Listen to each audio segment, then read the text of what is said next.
Sua história é um exemplo para mim. O seu testemunho tem me aproximado de Deus. Se eu viver mais de 80 anos, quero ser como você, pastor. Sua casa testifica sobre quem você é. Sua obra, sua vida, seu amor, sua fé.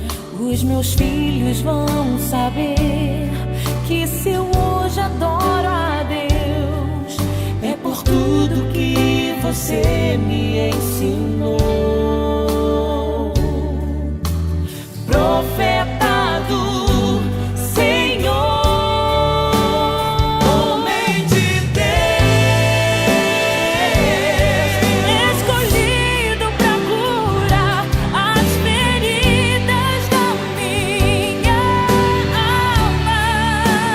Homem de fé, que tem dedicado a mim o seu amor e proteção. Homem amado,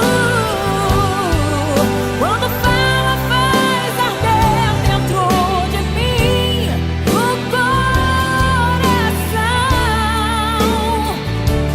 Pastor, você é o profeta da minha geração. Você é o profeta da minha geração. Você é o profeta da minha geração.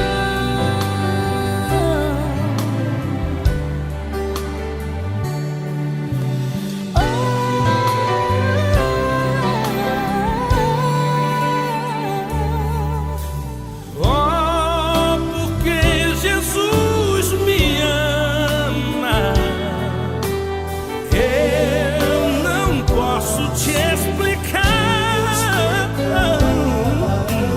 mas a ti também te chama,